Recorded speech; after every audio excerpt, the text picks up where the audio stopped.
Salve, salve, turma! Felipe Rocha por aqui. Nesse vídeo você está pegando um dos recortes das nossas transmissões que acontecem todos os dias aqui no canal. Por isso, antes de te entregar todo o conteúdo, é claro, vou pedir para que você deixe o like nesse vídeo, se inscreva no nosso canal e ative o sininho das notificações, porque é muito importante para que você receba todos os nossos conteúdos aqui em primeira mão. Aqui do meu lado tem esse QR Code ou um dos nossos links aqui da descrição, que é o link que vai te levar para o nosso canal Telegram. Lá a gente compartilha algumas dicas que são exclusivas, que a gente não tem tempo de trazer aqui para dentro do YouTube. Então, se você quiser pegar algumas informações mais detalhadas, mais aprimoradas em primeira mão, vem para o nosso canal do Telegram. Deixar também a nossa advertência de responsabilidade e te dizer que o nosso maior objetivo aqui é te passar informação.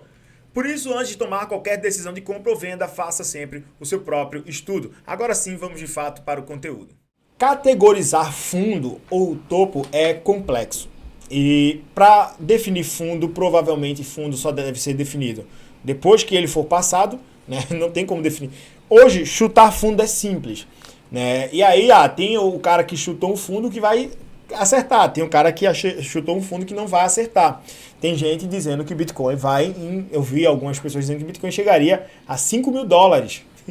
Pode ser que essa pessoa acerte, né? Mas quando a gente analisa algumas perspectivas, tem alguns dados que são importantes para a gente considerar. E aqui no Cointelegraph foi trazida uma informação bem interessante. Os dados on-chain do Bitcoin mostram 5 razões pelas quais o fundo do BTC pode estar próximo. Bom, depois de uma série de coisas acontecendo em novembro, né, como por exemplo a quebra da FTX, certas métricas de preços de dados on-chain, né, dentro da rede do BTC, estão sugerindo aí que o fundo do BTC pode ocorrer agora neste mês, no mês de dezembro, que ele poderia ser definido agora. No último relatório da Caprioli Investments, eles fornecem análise sobre o Bitcoin encontrando o fundo. Ao levar em consideração o valor realizado, a capitalização de minerador e os custos elétricos de mineração, ou seja, o downdraw e números recordes de holder, um piso de BTC de 16.600 e 16.950 parece estar formado. Aqui então vão 5 razões pelas quais Edwards acredita que o preço do Bitcoin está muito próximo do fundo deste ciclo. Fitas SLRV piscam em um sinal de compra. As fitas SLRV, para quem não sabe, elas fazem um rastreamento do fluxo do investimento combinado nas médias móveis de 30 e 150 dias. Bom, ela entrega aí uma porcentagem do Bitcoin movimentado em 24 horas dividido pelo BTC mantido nas carteiras por 6 a 12 meses. E aqui a gente vê justamente um cruzamento das métricas, inclusive sobre as médias móveis de 90 e de 30 dias. Esse cruzamento normalmente já sugere uma definição de fundo quando a gente olha para dados anteriores aqui do gráfico. Bom, do mesmo jeito que ao contrário, normalmente indica uma opção de venda importante.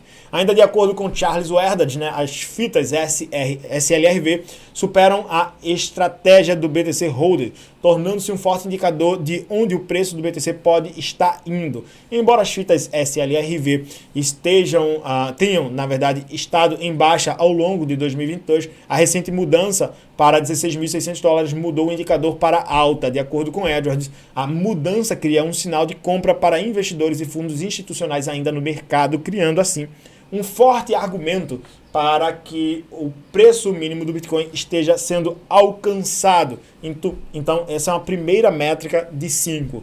Tá? O segundo é o preço do BTC cai e sobe seu custo elétrico global. Embora seja bem conhecido que uma grande faixa de mineradores do BTC está atualmente operando no prejuízo, que a gente chama de capitulação dos mineradores, este não é um fenômeno raro de acontecer ao longo da história do BTC. O custo total de produção dos mineradores de Bitcoin inclui o hardware de mineração, ou seja, o equipamento de mineração, os custos para manter essa operação ativa, os custos de capital de investimento, contratos de taxa de energia variável e outros fatores. Enquanto o custo elétrico considera apenas a eletricidade bruta usada realmente para minerar o BTC, e de fato hoje o custo de produção, inclusive apontado aqui, tá? O custo de produção, ou seja, o custo total, aponta para 28 mil dólares. Já quanto ao custo elétrico, 16.925, que bateria com o ponto atual. Bom, ainda de acordo com a informação aqui, o custo elétrico bruto tem sido historicamente um piso do Bitcoin, porque é raro o BTC negociar abaixo desse preço. Historicamente, o Bitcoin só foi negociado abaixo do custo elétrico dele 4 vezes. Sendo o mais recente agora, 10 de novembro, crise da FTX, fomos bater ali 15.400 dólares, quando o custo elétrico do Bitcoin atingiu aqui 16.925 e o valor do BTC foi abaixo disso. Outra coisa, venda de mineradores do Bitcoin está atingindo seu pico, ou seja, os mineradores ainda estão perdendo dinheiro com os custos de produção e vendendo o preço de Bitcoin a preço de marcação de mercado. Essa dicotomia força os mineradores a vender o Bitcoin porque eles precisam vender para manter a operação ativa. E no nível atual de venda de mineradores de Bitcoin é o terceiro maior da história, com outros 2 eventos acontecendo quando o BTC estava a 2 dólares e 10 centavos e a 290 dólares em 2011 e 2010, respectivamente. E aí, para essa venda massiva de Bitcoin, nós temos pontos muito importantes que normalmente bate aqui na pressão máxima de venda dos mineradores. Com isso, em retrospectiva, os investidores adorariam ter esses preços de volta e, segundo Edwards, né, existe a sugestão aí que o preço atual do BTC pode representar um valor semelhante. E uma outra coisa é também o Bitcoin Hash Ribbons, que confirma outra capitulação em cima dos dados de mineração, justamente baseado ali no próprio custo de mineração e também do hash rate do BTC, ou seja, a validação de dados. E aí a gente observa aqui que, conforme observado aqui nesse gráfico aqui abaixo, tá? Outra capitulação do minerador ocorreu em 28 de novembro e, se a análise estiver correta, isso colocaria o fundo do Bitcoin em torno dessa região que nós estamos agora, 16.900 dólares, já que a taxa de hash começou a subir a partir de 28 de novembro, ou seja, apesar do prejuízo, os mineiros voltando à ativa, tá? Então, precisamos ficar atento a isso. E uma outra coisa, né, a maior alta de todos os tempos em Bitcoin, apesar de uma redução histórica de preços, a métrica usada para analisar o comportamento de quem é holder no mercado sobre o rastreamento de lucros e perdas que não foram realizados em cima do Bitcoin, ou seja, quem está segurando o ativo por muito tempo. E a gente pode perceber que hoje a maior parte dos investidores estão no prejuízo, segurando o BTC numa região de 20 mil dólares. Então isso acende um cenário muito importante, que é: quem queria vender, vendeu. Né? A gente vai ter ainda algumas vendas acontecendo dentro do mercado, mas necessariamente não significa que teríamos ali, por exemplo, um despejo muito forte de baleias. Bom, a respeito desses 5 pontos analisados aqui, eu particularmente acredito ainda que faremos algum mergulho dentro da região de 14, talvez 13 mil dólares. Para mim, é onde a gente definirá ali uma região necessária de fundo. Contudo, talvez essa seja a nossa região média, algo entre 15 a 17 mil dólares para o decreto realmente do fundo do BTC. As perspectivas podem ser atenuadas se nós tivermos algum cisne negro dentro do mercado. O que são os cisnes negros? Né? Alguma FTX da vida, né? O Tether quebrar, a Binance quebrar. O mercado cripto vai deixar de existir por conta disso? Não, mas teremos uma sangria desgeneralizada, se isso viesse a acontecer, tá? Então é importante que nós tenhamos atenção a isso. Mas vamos aqui dar uma observada no cenário do Bitcoin neste exato momento.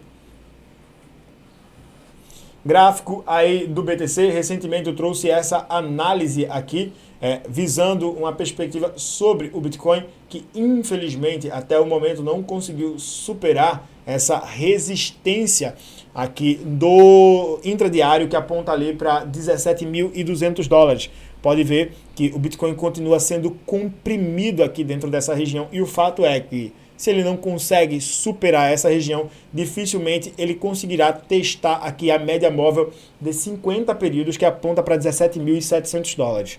Se houver a superação da média móvel de 50 períodos, a gente teria um pump possível até próximo ali da região dos 18.900, quem sabe 19.200 dólares. Seria algo que poderia acontecer. Contudo, o preço do BTC continua sendo comprimido e a gente vai baixar aqui o tempo gráfico para 4 horas para entender melhor isso. Perceba que essa compreensão aqui do preço do BTC não permitiu que a resistência, na verdade, não permitiu que o BTC fosse muito além disso. E agora, médias móveis, tanto de 50 e de 20 períodos, agora começam a apontar para baixo, o que pode indicar uma nova realização sobre a ação do preço do BTC. Pontos importantes que nós poderemos ver, possíveis defesas de preço, seria aqui próximo dos 16.600, a quem sabe a faixa dos 16.500, 16.400 dólares para segurar o valor pelos próximos momentos. Caso isso não seja suportado, provavelmente testaremos ali os 16 mil dólares novamente. E aí é muito importante vocês ficarem atentos a essas movimentações. Lembrando, tá, que semana que vem teremos aí datas bem importantes, dia 13 e 14 de dezembro, por conta do comitê do Federal Reserve, que deve trazer a nossa perspectiva aí para pelo menos o primeiro trimestre de 2023. Então fiquem atentos, porque oportunidades poderão surgir, oportunidades de venda, no caso de short aí, ou de long aí dentro do próprio mercado. Fica a nossa análise então aí para o Bitcoin, baseado em possíveis regiões de definição de fundo do preço do BTC. Bom, e antes de encerrar esse vídeo, eu quero te fazer um convite. Estão abertas vagas para o nosso projeto Ouro 3.0, onde você vai ter acesso a um curso completo, onde você vai aprender sobre análise fundamentalista, análise técnica, mentorias exclusivas toda semana para tirar suas dúvidas. Você vai aprender a gerar renda passiva, você vai aprender sobre mercados futuros junto com a sala de sinais de compra e venda, além de acesso à minha carteira de longo prazo, no qual estamos começando a montar ela literalmente nesse bear market, com o objetivo de alcançar R$1 milhão no longo prazo. Se você quiser todos esses detalhes, dá uma olhada no primeiro link que está fixado aqui na descrição. Vem fazer parte do Projeto Ouro, porque as vagas são limitadas, apenas 12 vezes de R$47. Que Papai do Céu te abençoe demais, tamo junto, é só o começo. Até o nosso próximo vídeo.